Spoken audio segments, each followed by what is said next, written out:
The radio dish at listening post 7 swung silently in the cold darkness of Earth's moon. Inside the cramped control room, Joe Miller sipped his lukewarm coffee and stared at screens filled with static. Midnight shift was always boring. 3 more hours until he could sleep. Then everything changed. The computer alarm buzzed. Joe nearly spilled his coffee as he rolled his chair to the main console. The pattern recognition software had triggered. Strange signals were coming from deep space, well beyond Pluto. "Hey, Linda. Come look at this," Joe called to his supervisor. Linda. Harris peered over his shoulder at the screen. The signal pattern pulsed in regular intervals, too precise to be natural. "Is it one of ours?" she asked, her voice suddenly tense. Joe shook his head. "Nothing human goes that far." Within hours, all Earth's major space agencies focused their equipment on the signal. Dr. Alice Bennett arrived at the moon base on the first available shuttle. As Earth's best translator of unknown languages, she was their best hope of understanding the message. "It's definitely artificial," she explained to the room of scientists and military officers. "And it's definitely not human. We're picking up our first alien transmission." General Frank Clark of the United Earth Defense Force stood with his arms crossed. "Is it a threat?" Alice shook her head. "I don't think so. The pattern feels desperate." For 6 days, Alice barely slept. She worked in her small office, surrounded by screens showing signal patterns and mathematical models. Other scientists helped, but Alice led the effort. Finally, on the 7th day, she decoded enough to understand. "It's a distress call," she announced to the emergency council. The room fell silent. Alice's tired eyes looked at each person. "There's a fleet of ships out there. They're in trouble." The decoded message showed the aliens called themselves the Zarkoni. Their 20 massive ships carried their entire civilization, 9 million beings. Their home planet had died 300 years ago. Now, after centuries of space travel, their engines were failing. Worse, they were drifting toward a neutron star that would destroy them. President Helen Ward asked the question everyone was thinking. Can we help them? Scientists and military leaders argued for hours. Earth had never attempted a deep space rescue mission. The alien ships were months of travel away, even with the newest engines. No one knew if human technology could help alien ships. "We have to try," insisted Commander Sam Young, head of the Space Rescue Division. "If we were stranded out there, wouldn't we hope someone would come for us?" After 3 days of debate, President Ward made her decision. She called Captain William Ford to her office in Washington. Ford was tall with gray hair at his temples, his blue uniform decorated with medals from 20 years of space service. "Captain, I'm assigning you to lead this mission," President Ward said. "Take our 12 best ships. Save those aliens if you can." Ford stood straight. "Yes, Madam President." The next morning, Admiral Patricia Monroe addressed the world from United Nations headquarters. Billions watched on screens as she explained the mission. "Today, humanity faces a test," she said. "Not a test of our strength or our courage, though we'll need both. This is a test of our compassion. An unknown people have asked for help. They didn't ask us directly. They simply sent a cry into the darkness, hoping someone might hear. We heard. And we will answer." She paused, looking directly into the camera. "We answer this call not because we must, but because we can. This is humanity's first contact with another sentient species, and we will not let it be their last." Around the world, shipyards worked day and night. Engineers modified 12 of Earth's most advanced ships for the deep space journey. Scientists packed research equipment. Doctors prepared medical supplies for beings they'd never seen. The crew selection process was strict. Only the best pilots, engineers, doctors, and scientists would go. Still, when the call for volunteers went out, over 50,000 people applied for 300 spots. Maria Chen, the lead doctor for the mission, tested new medicines that might work on alien biology. "We don't know what they're like," she told her team. "Their blood might be blue, they might breathe different air, we have to be ready for anything." Engineer Jack Reynolds worked on modifying Earth's fold space engines. The technology was new and not fully tested. We're pushing these engines beyond what they were designed for, he admitted. But we need to get there fast. At launch station, Alpha in orbit above Earth, Captain Ford walked through his command ship, the UES Horizon. The ship was massive, nearly half a mile long, packed with supplies and equipment. Crew members saluted as he passed. Ford stopped at the observation deck. Through the wide windows, he could see Earth glowing blue and green below. The other 11 rescue ships floated nearby, their lights bright against the blackness of space. Lieutenant.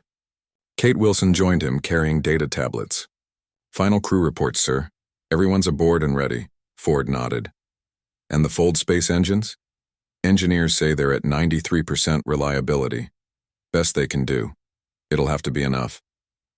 Ford turned to look at the stars where the alien fleet waited. Lieutenant, do you think we're crazy? Risking our lives for beings we've never met? Kate thought for a moment. My grandmother was a nurse. She once ran into a burning building to save strangers. When I asked her why, she said, that's what humans do. We help when we can. Ford smiled slightly. Let's hope these aliens appreciate that quality. Final launch sequence beginning, announced the ship's computer. Ford took his seat in the command chair. Send the message to all ships. We launch in 5 minutes.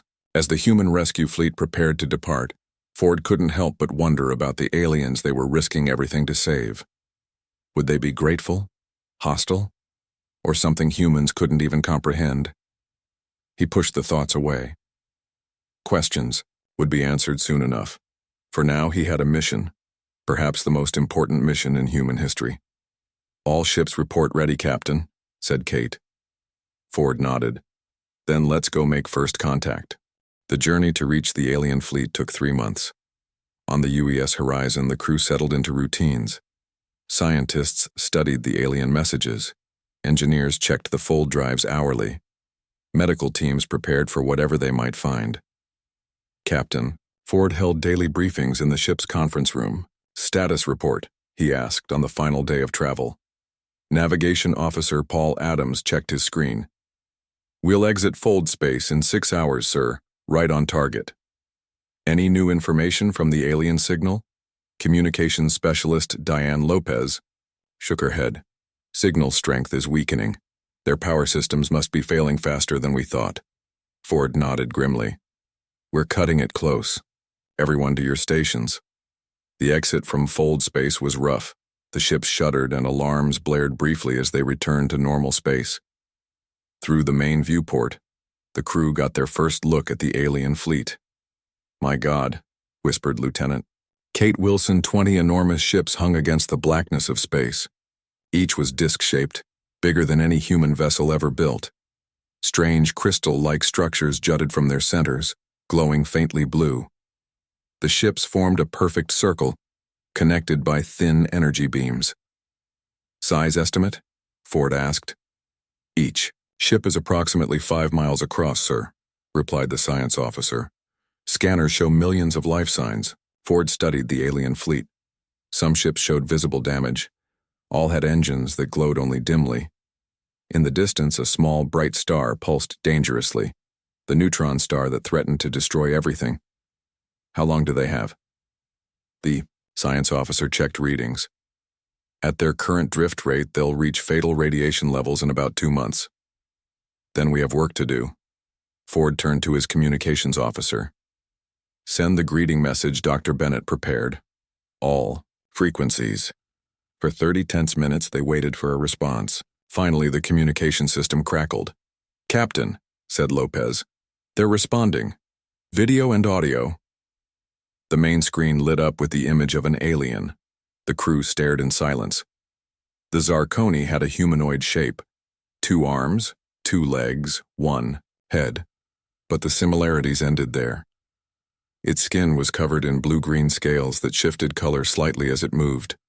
Its eyes were large, with vertical pupils, like a cat's. When it spoke, its skin rippled with patterns of light.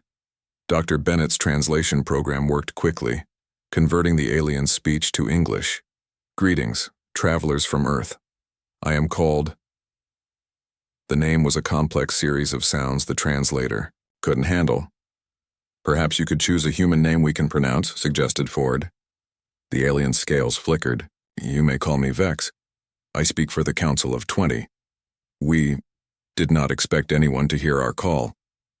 We heard, said Ford simply. And we've come to help. Lieutenant Samantha Kelly led the first contact team. As the Horizon's chief science officer, she had trained for this moment her entire career. With her were 5 specialists, 2 engineers, a doctor, a linguist, and a security officer. All wore environmental suits, not knowing what the alien atmosphere might contain. The Zarkoni shuttle that collected them was sleek and silent. It docked with the largest alien ship, which they learned was called the Homestar. Stay alert, Kelly reminded her team. Remember your training. The airlock opened to reveal 3 Zarkoni waiting. Their scales shimmered with blue and green patterns. Kelly stepped forward and raised her hand in greeting. I am Lieutenant Samantha Kelly of Earth. We come in peace and friendship. The lead Zarkoni copied her gesture. I am Vex, first speaker. Welcome to the last home of the Zarkoni people. The aliens led them through curved hallways filled with soft light. The architecture was unlike anything human. No sharp angles, everything flowing in organic curves. Other Zarkoni watched them pass, their scales flickering with colors that Kelly guessed might be emotions. Your atmosphere is safe for humans, said Vex. Your scientists may test it first, but we breathe what you call oxygen, though in slightly different concentrations. After careful testing, the team removed their helmets. The air smelled faintly sweet like flowers. In a large circular room, the full Council of 20 waited. Each alien's scales showed different color patterns. Some seemed very old, their movements slow and deliberate. Tell us, said Kelly, exactly what happened to your ships. Through the translator, Vex explained, the Zarkoni fleet had encountered an unexpected dark matter field 3 years ago. It had damaged their propulsion systems in ways they couldn't repair. With their engines failing, they couldn't escape the pull of the neutron star ahead.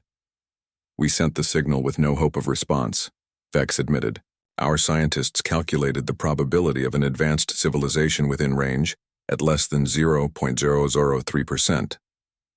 Kelly smiled. Humans have always defied the odds.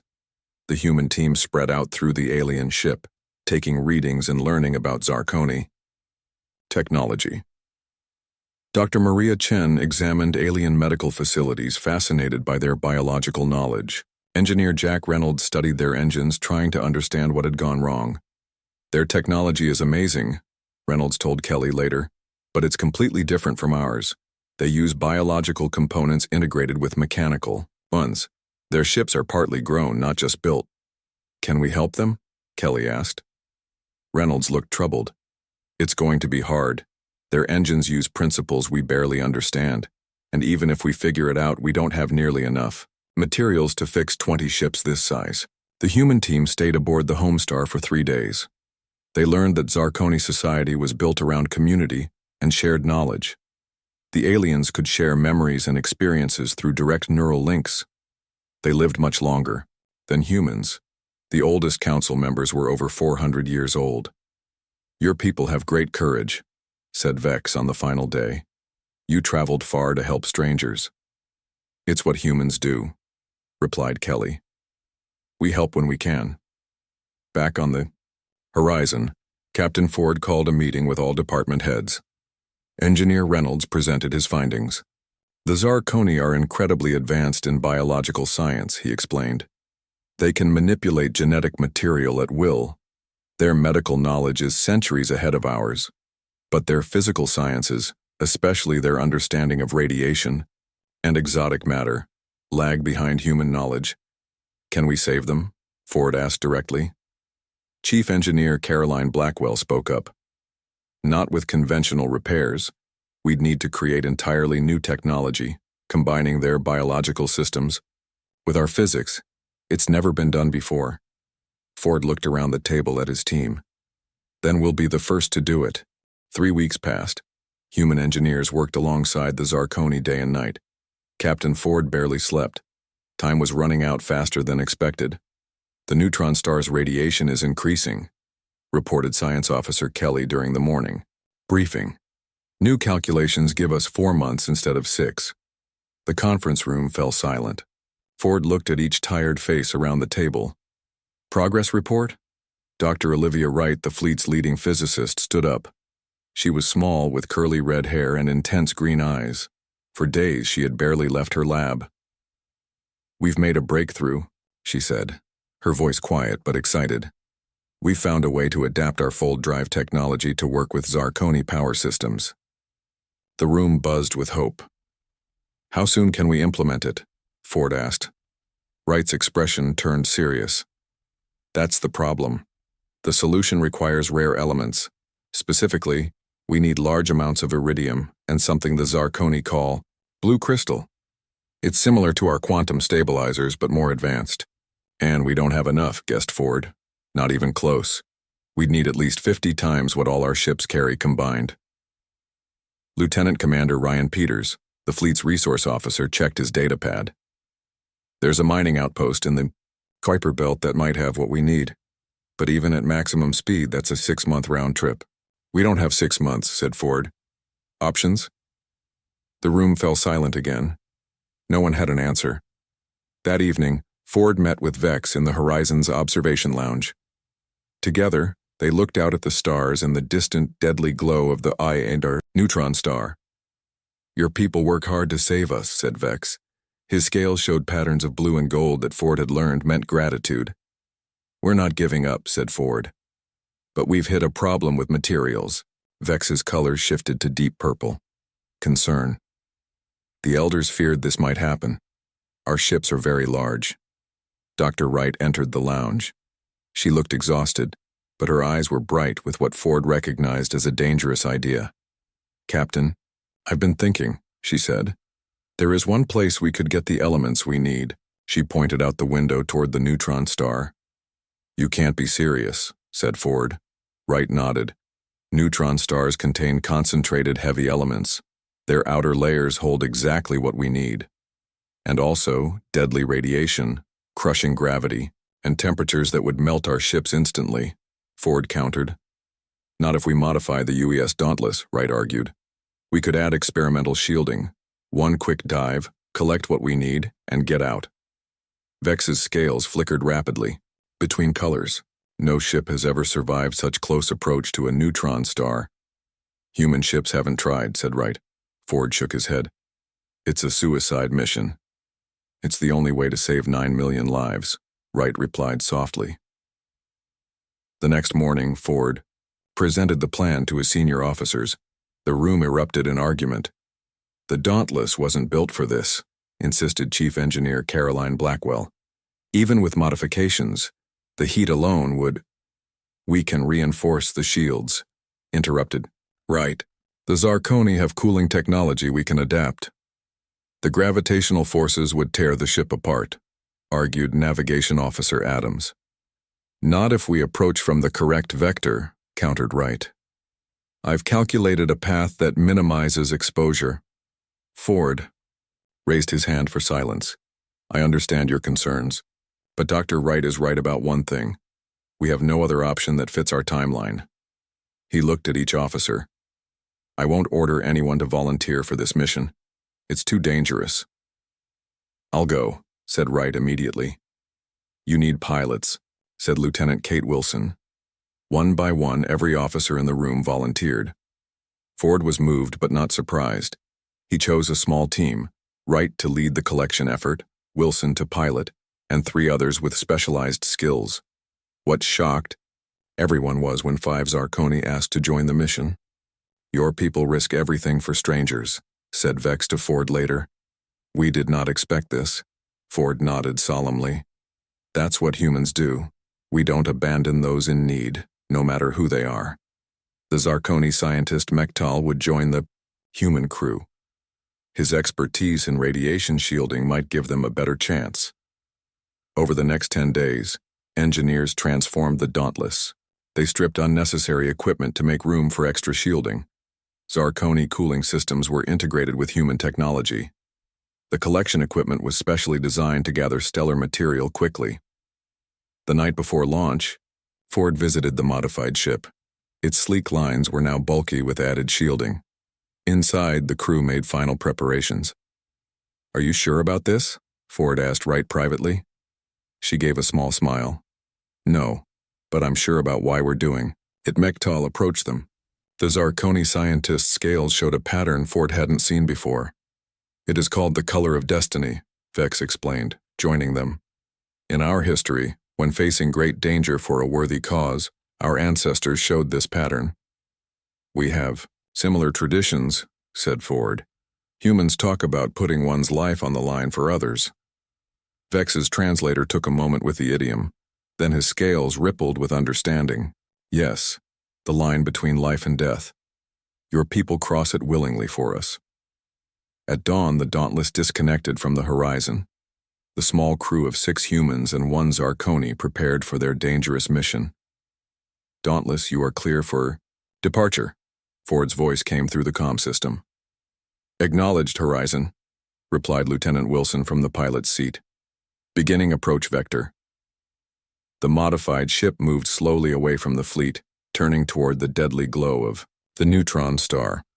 Dr. Wright sat at her specially designed collection station, all systems ready, shields at maximum. Mektal monitored the radiation levels. Entering first warning zone. As the Dauntless drew closer to the neutron star, temperatures began to rise despite the cooling systems. The ship's hull creaked under the increasing gravitational pull. Approaching optimal collection point, Wright announced. Her voice remained steady despite the danger. Wilson's hands moved expertly over the controls, holding position as long as possible. On the horizon, Ford and the rest of the crew watched in tense silence. The Dauntless was now just a small dot against the blinding light of the neutron star. They're too close, whispered Engineer Blackwell. Ford said nothing. He had authorized this mission. These people, human and Zarkoni alike, were risking everything on his orders. If they died, collection systems activated, came Wright's voice breaking into his thoughts. For 3 tense minutes, the Dauntless held its position, harvesting the precious materials from the star's outer layers. The ship's shields glowed, red with heat. 60% collected, reported Wright. Shields holding at 30%. Hurry, urged Wilson. We can't stay much longer. Mektal's voice came through, sounding strained even through the translator. Radiation levels approaching critical, cooling systems failing. On the horizon, alarms suddenly blared. Massive stellar flare developing, shouted Science Officer Kelly. It's heading straight for the Dauntless. Stellar flare, shouted Ford on the horizon. Dauntless, get out of there now. Aboard the smaller ship, warning alarms blared. Red lights flashed throughout the cabin. The temperature rose sharply. Collection at 80%, reported Dr. Wright, her fingers flying over controls. Sweat dripped down her face from the heat. No time, yelled Wilson from the pilot's seat. That flare will hit us in 30 seconds. Mektal moved to Wright's station. The Zarkoni's scales had turned. A deep red color. Allow me to finish. My species tolerates higher temperatures. Wright hesitated only a moment before moving aside. Mektal's 6-fingered hands took over the collection controls. 90%, 95, 10 seconds to impact, called. One of the engineers. Collection complete, Mektal announced. Full power to engines, ordered Wilson. Get us out of here. The Dauntless turned hard, straining against the neutron star's massive gravity. Its engines flared bright blue as Wilson pushed them beyond safe limits. The stellar flare erupted from the neutron star's surface, a massive wave of superheated particles and deadly radiation. It's too fast, whispered someone on the horizon's bridge. The flare caught the Dauntless just as it broke free of the worst gravitational pull. The small ship shuddered violently, panels exploded in showers of sparks. The lights flickered and died, replaced by dim emergency lighting. We've lost. Main propulsion, Wilson shouted over the comms. Switching to emergency thrusters. In the Horizon's command center, Ford made a quick decision. Divert all power to the tractor beams, he ordered. We're pulling them out. Sir, protested Engineer Blackwell. At this distance, the power drain could damage our own systems. Do it, Ford said firmly. They risked everything, we won't abandon them now. The Horizon moved closer to the neutron star than was safe. Its powerful tractor beams locked onto the crippled Dauntless. Both ships groaned under the strain as the Horizon slowly pulled its smaller companion to safety. On the Horizon's bridge, systems began to fail. Circuit breakers blew. The lights dimmed as power was diverted to the tractor beams. Hull temperature rising, reported an engineer. Shield failure imminent. Just a little longer, urged Ford, watching as the Dauntless was slowly dragged away from danger. Finally, both ships reached safer distance. Medical teams rushed to the Dauntless as soon as it docked. The interior was in chaos, panels torn. From walls, equipment destroyed, and worst of all, 3 crew members badly injured. Commander Lisa Powell, who had helped Wilson pilot the ship, had received a massive radiation dose when a shield failed. 2 other crew members were in similar condition. Mektal had burns across his scaled body, but his species' natural resistance had protected him from the worst effects. Ford met the medical team as they brought the injured to the Horizon's medical bay. Dr. Maria Chen looked grim. "How bad?" asked Ford. "The radiation poisoning is severe," Chen replied. "Our treatments can help, but—" She didn't finish the sentence. To everyone's surprise, Vex arrived with 3 Zarkoni medical specialists. "We can help," he said simply. The alien doctors brought strange devices that hummed softly as they passed them over the injured humans. One injected a glowing blue liquid into Powell's arm. "What is that?" asked Chen. "We call it life light," explained one of the Zarkoni doctors.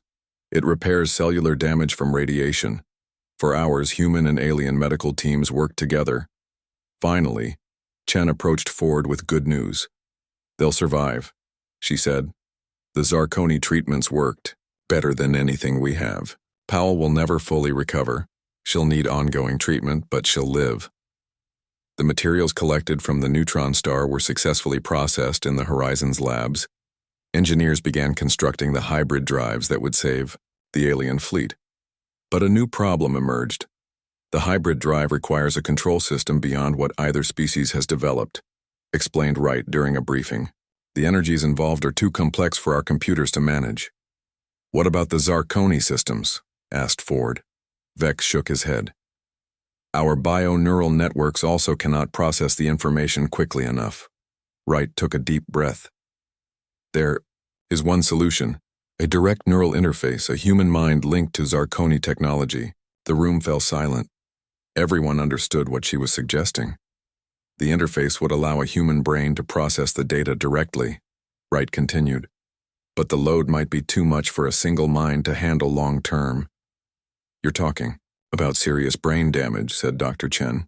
"Possibly death." Wright nodded. "Yes." Ford looked at her carefully. "You're volunteering. 9 million lives, Captain," Wright said simply. "What's one in comparison?" Ford shook his head. "I can't authorize that." "With respect, sir," Wright argued, "we don't have a choice. The drives won't work without proper control systems, and time is running out." After heated debate, Ford reluctantly agreed, with conditions. Wright would be constantly monitored. At the first sign of dangerous brain activity, the connection would be severed. The interface chamber was prepared aboard the main Zarkoni ship. It looked like a pool filled with glowing blue liquid. Around it, strange organic technology pulsed with light. Wright stood at the edge in a simple white medical gown. Doctors had attached sensors to her head to monitor brain activity. "The liquid is a neural conductor," explained Vex. "It will create the connection between your mind and our ship's systems." Wright nodded. She looked at Ford. "If this doesn't work—" "It will," Ford interrupted firmly. Wright stepped into the pool. The blue liquid felt warm against her skin. She lay back, letting it cover her completely except for her face. The Zarkoni technicians activated the system. Wright gasped. Her body arched as the connection formed. Inside her mind, information flooded in, vast and overwhelming. She saw the ship's systems as glowing pathways of light. She felt the engine's power, as if it were her own heartbeat. And then she saw something unexpected. The collective knowledge of the Zarkoni stored in their ship's memory banks. Images flashed before her. the destruction of the Zarkoni homeworld, their long journey through space, and more. She saw a vast cosmic event, a wave of energy moving through space, destroying everything in its path. The same wave that had destroyed the Zarkoni's original star system. With shock, Wright realized that Earth lay directly in its path. The calculations were clear in her newly expanded mind. Within 50 years, this cosmic phenomenon would reach Earth's solar system, with devastating consequences. The Zarkoni had been running from the same event that had destroyed their home. In saving them, humans had unwittingly discovered the greatest threat their own species had ever faced. Dr. Wright called Ford, seeing her distress. "What's happening?" Wright's eyes opened wide. "Captain," she gasped, "we saved them, but we need them to save us too."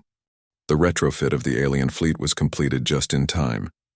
Using the hybrid drives designed by humans and controlled through Dr. Wright's neural interface, the combined fleet escaped the neutron star's deadly pull. The Zarkoni ships, once doomed, now moved easily through space with their new engines. As Wright recovered from her first neural connection, she shared what she had learned with Captain Ford and Admiral Monroe back on Earth. "The cosmic wave destroyed the Zarkoni home system," Wright explained during the emergency meeting. "Their scientists call it the void tide. It's a wave of energy that breaks down atomic bonds. Nothing survives its passing." "And it's heading toward Earth?" asked Admiral Monroe, her face grave on the video screen. Wright nodded. "In about 50 years it will reach our solar system. The Zarkoni have been running from it for centuries. After this revelation, the Zarkoni requested to accompany humans back to Earth instead of continuing to their original destination. Our journey and yours are now one," Vex explained during a meeting with human leaders. "We possess the biological knowledge to help humans adapt to new worlds. You have the physics and engineering to help us reach them. Together, we can save both our species." 6 months later, Earth welcomed the alien fleet into orbit. At first, people were afraid. Strange ships filling the sky triggered panic, but when they learned why the Zarkoni had come and the danger Earth faced, fear turned to determination. Together, humans and Zarkoni began Project Exodus, the largest undertaking in human history. They would build new ships, bigger and faster than anything before, to carry both species to safe stars beyond the path of the void tide. Dr. Wright continued to work with the Zarkoni, though doctors limited her neural connections to prevent brain damage.